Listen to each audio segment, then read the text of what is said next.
Welcome to Movie Recaps with Brian. Subscribe below for daily recaps. Today, we're recapping Until Dawn, directed by David F. Sandberg. Until Dawn follows Clover, played by Ella Rubin, her ex-boyfriend Max, played by Michael Cimino, her friends Nina, played by Odessa Asian, and Megan, played by Ji Young-yu, and Nina's boyfriend Abe, played by Belmont Camille, as they set out to retrace the final known steps of Clover's missing sister, Melanie. Their journey leads them to a lonely roadside gas station where Clover meets the cryptic attendant, Hill, played by Peter Stormare. He warns that travelers often vanish near a desolate mining town called Glore Valley, a place shrouded in tragedy and whispered about in local lore. Intrigued and desperate for answers, the group drives toward the valley, but a sudden downpour forces them to take refuge in an isolated visitor center. Inside, Abe discovers a chilling wall of missing person posters, Melanie's face among them.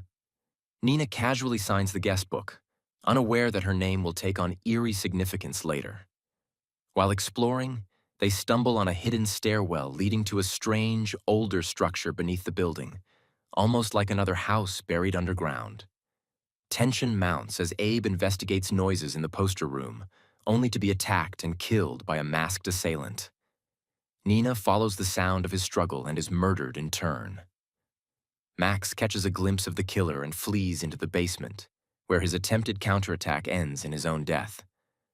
Megan's hiding place in a closet offers no protection. She too is quickly dispatched. Clover flees into the dark forest but is caught, stabbed, and left for dead. Then, impossibly, the group awakens back at the start of the night. The posters now display their own faces. A new signature has appeared in the guest book, and an ominous hourglass counts down the hours until dawn. It becomes clear they are trapped in a supernatural time loop. On the next cycle, Megan is suddenly possessed, her body snapping violently before she is killed by an unseen force that drags Clover into a decrepit house across the road. Inside, Clover encounters an elderly Glore Valley resident who cryptically warns her, "Survive the night, or become part of it." Meanwhile, Max urges Abe and Nina to rescue her, but the pair attempt to escape instead. Their flight through the forest is cut short by a towering, inhuman creature, forcing them back into the arms of the masked killer. Max's solo rescue mission ends with his death, this time at the hands of a possessed Clover, who is then struck down by the killer. The loop resets again. The group learns they are allowed only 13 deaths before they vanish forever. They barricade themselves in the bathroom, drinking tainted tap water in hopes of ending the night instantly, only to die explosively. As Clover fades, she sees Hill watching, revealing his involvement and taunting them. "You can't just wait it out." Another cycle brings new clues. They discover an old tape of a man trapped in a locked room for 13 nights, slowly going insane before transforming into a Wendigo. The truth dawns. They aren't just dying. Contacting Hill via radio, Clover learns there may be one way out, if one of them dies willingly. He lures her into the woods, hinting he might even let her see Melanie. In the woods, Max and Megan are attacked by a Wendigo, killing Megan. Clover and Max finally find Melanie, now fully transformed into a Wendigo herself. Overcome with grief, Clover asks Max to kill her so they can reset with new knowledge. He slits her throat and triggers his own explosive death via the cursed water. Digging deeper into Glore Valley's history, the survivors uncover the root of its curse. A catastrophic mining collapse swallowed the town, killing hundreds.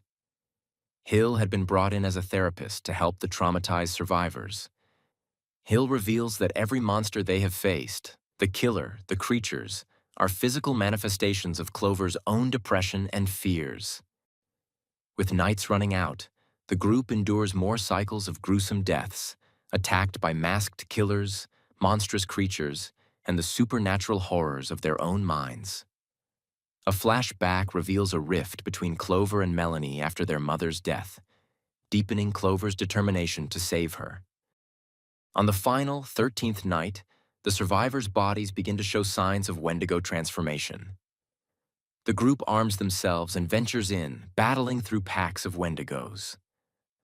Together, they flee through the collapsing tunnels as Wendigos close in. They burst into the dawn light just as the hourglass empties, finally breaking the loop. The survivors drive away in silence, scarred but alive. Thanks for watching. Like and subscribe below to watch more movie recaps with Brian. Comment below which movie you'd like to see recapped next.